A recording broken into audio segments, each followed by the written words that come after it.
The sun was beginning to dip beneath the rolling hills of Meadowbrook, casting a golden hue over the small town nestled in the heart of rural America. The town, just a few miles from the bustling streets of Cincinnati, felt like a world of its own, quiet, peaceful, and untouched by the chaos of the city. It was here, in this serene setting, that the Martin family had made their home for generations. The Martins were a humble, hard-working family known throughout the area for their sprawling orchard. Their farm sat on the outskirts of Meadowbrook, surrounded by a high fence of thick oak trees that whispered with the wind. The orchard was their pride and joy, a labor of love that had been passed down through the family for decades. The land was fertile, and each year, their trees bore fruit like no other. Apples, peaches, plums, and even some exotic berries that added a burst of color to the landscape. Jack Martin, the patriarch of the family, was a man who embodied the values of hard work and honesty. In his early 50s, Jack had worked the farm since he was a young boy, his hands calloused from years of tending to the land. He had a rugged yet gentle demeanor, and though he was a man of few words, his actions spoke volumes. His wife, Ellen, was a warm-hearted woman with a nurturing spirit. She had raised their two children, Tommy and Megan, with a firm belief in the importance of kindness and community. Their life was simple, but it was a life they cherished. Every spring, they would harvest their fruits, not just to sell at the local market, but to share with their neighbors. It was a tradition, a way of showing gratitude for the quiet support the small town had always given them. On any given day during harvest season, you could find Tommy and Megan, both in their 20s, spreading baskets of fresh fruit to friends and neighbors, their laughter filling the air as they moved from house to house. It was on one such evening, as the orchard was bursting with the fruits of their labor, that the first seeds of conflict were planted. The Hendersons, a family who lived just a few acres down the road, were newcomers to Meadowbrook. They had moved to the area a few years ago, and while they had initially seemed friendly, their relationship with the Martins had always felt a bit strained. The Hendersons were a loud, boisterous family who enjoyed the comforts of city life, though they had been drawn to the rural charm of Meadowbrook in search of a quieter existence. However, as time passed, their actions began to reflect an entitlement that was unsettling to the Martins. One sunny afternoon, as Jack and Ellen were walking through the orchard, they noticed something odd. The rows of apple trees, normally so pristine, had clearly been disturbed. Several branches were bent low, and the ground beneath the trees was littered with fallen fruit. The unmistakable sounds of laughter echoed from the far side of the orchard, where the Henderson family had set up a picnic. There, amidst the trees, they were helping themselves to the ripe fruit, tossing apples into baskets, and even inviting their friends over to join the private party. At first, Jack and Ellen thought it was an innocent mistake. The Hendersons, after all, had always been friendly, even if a little too forward at times. Jack decided to approach them with the same patience and kindness that he had extended to everyone in the town. "Hey there, Chris," Jack called out to Chris Henderson, the father of the family. Chris was a man in his 40s, tall and broad-shouldered, with a booming voice that could often be heard before he entered a room. He had a charming smile, but it was a smile that never quite reached his eyes. "I noticed you and your family enjoying the apples. I don't mind sharing, but could you let us know before you come in? We've got some things we need to keep track of." Chris looked up, his eyes briefly flicking to Jack before he grinned widely. "Oh, come on, Jack. You know these apples are just too good to pass up," he said, waving a hand dismissively. "We've been neighbors for years now. I figured I'd grab a few for the kids and invite some friends over. No harm in that, right?" Jack's jaw tightened, but he forced a smile. He didn't want to escalate things unnecessarily. "It's not about the apples, Chris. It's about respect. This is our land, and we've worked hard to grow this orchard. We're more than happy to share, but I'd appreciate it if you asked next time." Chris, sensing Jack's discomfort, let out a hearty laugh. "You're taking this too seriously, Jack. It's just a few apples. Besides, we're all neighbors here. What's the harm in sharing a little fun?" His words, though meant to be casual, hung in the air with an undertone that Jack couldn't ignore. As the days went by, the Martins began to notice more and more disruptions in their orchard. The Hendersons were back, this time with their friends and extended family, who had started to help themselves to the harvest without so much as a word to Jack and Ellen. They weren't just picking fruit, they were setting up picnics, playing games, and treating the orchard as though it were their own private getaway. The Martins, however, had kept quiet, hoping it was just an oversight. But then, one evening, it became too much. Ellen, who had always been the voice of calm in the family, finally lost her patience. One afternoon, as she was walking to gather apples, she saw that the Hendersons were once again in the orchard, this time with a group of strangers. They had set up tables under the shade of the trees, laughing and carrying on, with baskets overflowing with fruit. Ellen stood at the edge of the orchard, her hands on her hips, staring at the scene unfolding before her. This was no longer an innocent misunderstanding. She walked over, her heart racing with a mix of anger and frustration. As she approached, she could hear Chris's booming voice again, telling one of his friends, "Jack and Ellen are nice folks, but they really shouldn't be so uptight about their fruit. It's just some apples. Everyone's got to share, right?" Ellen's patience snapped. "Chris," she called, her voice firm but controlled. "We've asked you before to stop treating our orchard like your private picnic spot. This is our work, our land, and our generosity. We don't mind sharing, but we expect respect in return." The group fell silent, and Chris looked up, his face momentarily flushed with embarrassment. But then, his expression hardened, and he shot back. "It's just a few apples, Ellen. You're making a mountain out of a molehill." Ellen stood her ground. "It's not about the apples, Chris. It's about respect. You can't just take what you want without asking. That's not how neighbors act." At that moment, the first seed of conflict had been planted. Little did they know, this would set off a chain of events that would forever change the dynamics of Meadowbrook and the Martin family's relationship with their seemingly friendly neighbors. As the sun dipped below the hills, casting long shadows over the orchard, Jack and Ellen exchanged a knowing look. They had given enough, but how much longer could they stand by and let their kindness be taken advantage of? And so, the quiet town of Meadowbrook, where the Martins had once shared their bounty with open hands, was about to see a side of humanity it had never expected, the side of betrayal, entitlement, and the consequences of taking too much. The days that followed the confrontation in the orchard were heavy with an unsettling silence. It was the kind of quiet that clung to the air, thick with unspoken words and growing resentment. Jack and Ellen tried to continue with their daily routines, but the tranquility of their farm had been shattered. The once peaceful rhythm of harvesting fruit, enjoying family dinners, and sharing their bounty with neighbors now felt like an impossible dream. As the harvest season came into full swing, things only got worse. The Hendersons, far from acknowledging their misstep, seemed to think that their actions had been justified. They continued to trespass on the Martins' land, making themselves at home in the orchard like it belonged to them. But this time, they weren't just picking fruit. The Hendersons had become more brazen, even bringing in large groups of friends, hosting backyard barbecues, and using the orchard for their own private parties. Jack had always been a man who avoided confrontation. He believed in letting things slide, in trying to solve problems with kindness and understanding. But as the weeks wore on, his patience wore thin. One afternoon, as Jack drove down the long dirt road leading to the house, he saw Chris Henderson's truck parked by the entrance to the orchard. He could hear the sounds of laughter and music in the distance, and his jaw clenched. He pulled over, his tires grinding against the gravel as he came to a stop. He got out of the truck, walked over to the orchard, and saw Chris sitting under the shade of an apple tree, sipping on a cold beer with a few of his friends. The scene was all too familiar, but this time, it was different. Jack could feel the anger simmering beneath the surface. "Chris," Jack called out, his voice sharp and controlled. Chris looked up, his face breaking into a grin as he raised his beer in a mock toast. "Hey, Jack, come on over, we've got plenty of apples to share." His tone was playful, but there was an air of defiance in his eyes. Jack took a deep breath, trying to calm the storm rising within him. "We've talked about this before, Chris. This is not your land, and it's not your orchard. You can't just keep helping yourself to what isn't yours." Chris chuckled, clearly unfazed. "It's just a few apples, Jack. You're making it seem like we're stealing your livelihood. We're just enjoying the bounty, man." Jack's face reddened, his patience on the edge of snapping. "You've crossed the line, Chris. This is not just about apples anymore. It's about respect, and you've shown none."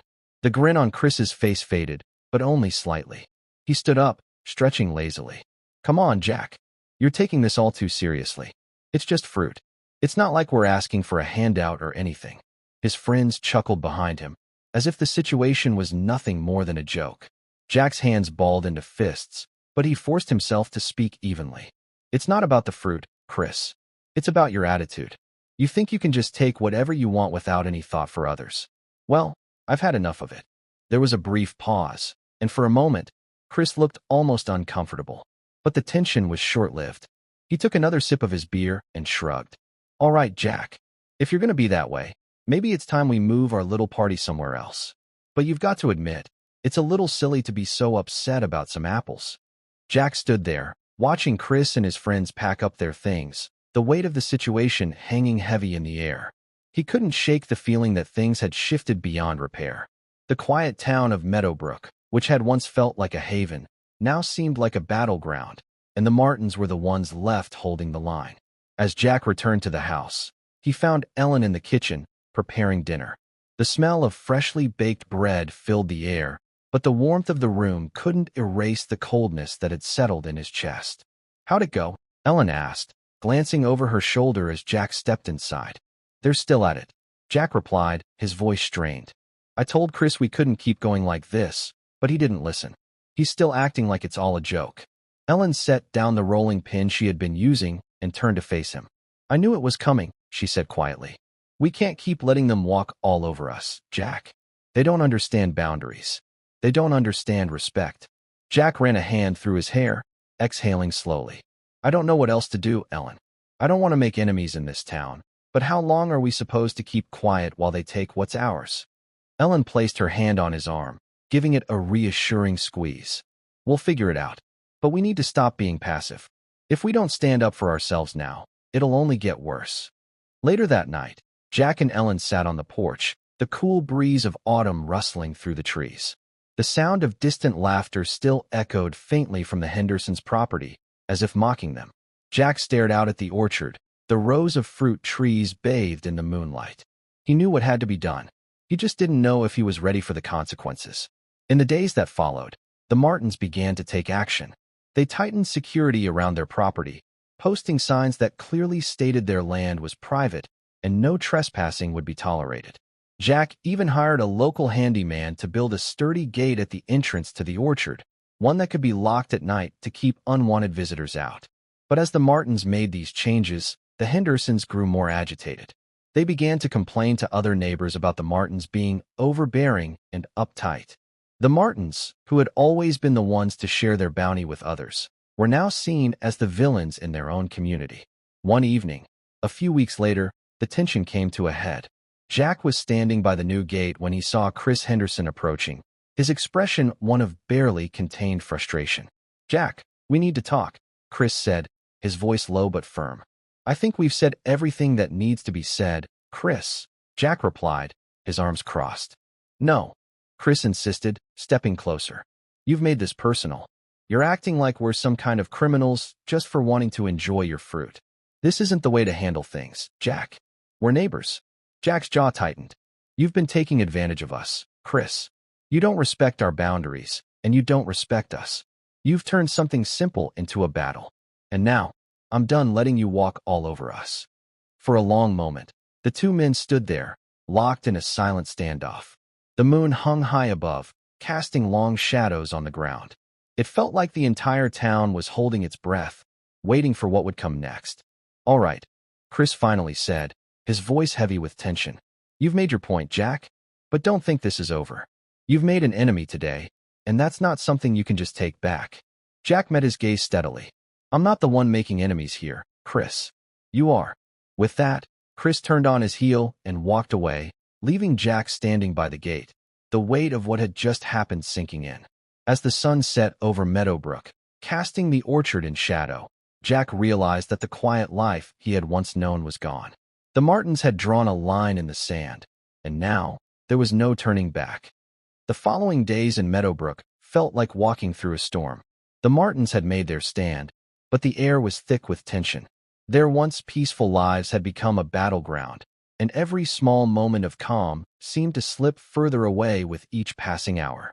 Jack and Ellen could feel the weight of their decision pressing down on them, but they knew, deep down, that it was the right one. The quiet, unspoken resentment they had allowed to fester had finally come to a head. And now, there was no turning back. Jack spent long hours out in the orchard, working alone as he tried to regain some sense of control. The once pristine rows of fruit trees, which had been a symbol of the Martins' hard work, now felt like a reminder of everything that had gone wrong. The trees, heavy with fruit, seemed to mock him, their branches weighed down not just by their bounty, but by the burden of the growing conflict with the Hendersons. Ellen, ever the optimist, tried to lift his spirits. She would bring him a thermos of coffee during his breaks, her eyes full of understanding, even though the sadness in her heart mirrored his own. "We did what we had to do, Jack," she would say gently. "We can't let them take advantage of us anymore." But even her words, which once brought him comfort, felt hollow now. The Martins were no longer just the hard-working farmers of Meadowbrook. They were the family that had stood up to the Hendersons. And with that stood the inevitable consequences of making such a bold stand. It wasn't long before the whispers began to spread. The Hendersons were not ones to back down easily, and soon enough, the entire town seemed to be caught up in the drama. Neighbors who had once been friendly now avoided eye contact with the Martins. Some sided with the Hendersons, claiming that Jack and Ellen were being overly protective of something as trivial as fruit. Others sympathized but didn't know what to do.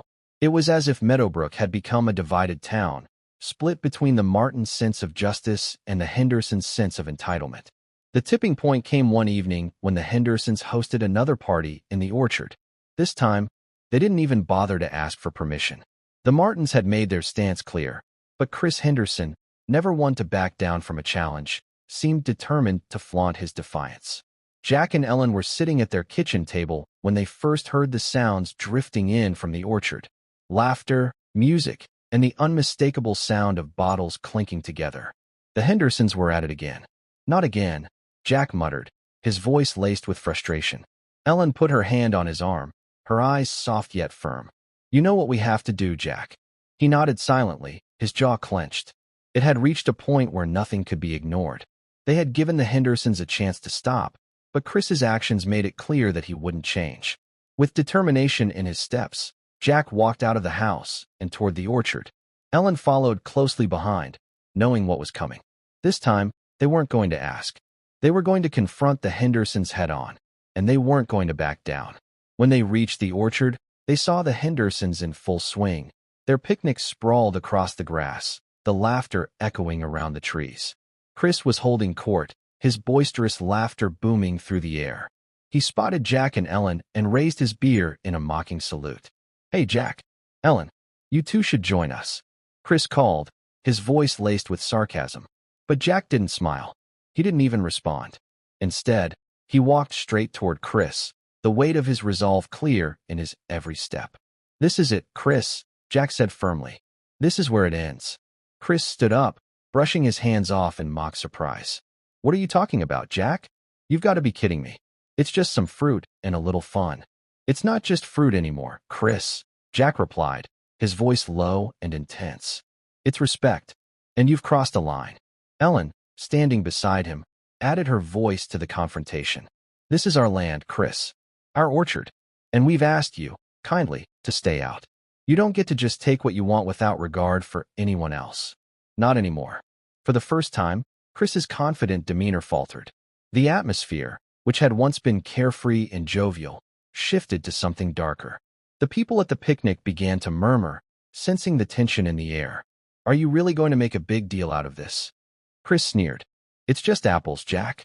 It's not like we're stealing anything." "Stealing? That's exactly what you're doing," Jack shot back, his voice rising. "You've taken advantage of us, and we've had enough. You think this is just about apples? It's about everything, your disrespect, your entitlement, your lack of boundaries." The words hung in the air, sharp and biting. Chris's face reddened, his smile turning into a sneer. "You know what? Fine. You want to make this a big issue, go ahead. But don't think this is over, Jack. You've made an enemy of me." Ellen stepped forward, her voice calm but filled with quiet strength. "It's over, Chris. It's been over the moment you stopped caring about what was right." Chris glared at them, his fists clenching at his sides. He didn't speak at first, but the silence between them was suffocating. Finally, he turned and walked away, muttering under his breath, You'll regret this." As he left, the people at the picnic slowly began to gather their things, unsure of what had just transpired. Jack and Ellen stood their ground, their eyes fixed on the retreating figure of Chris Henderson. They had drawn a line in the sand, and now there was no going back.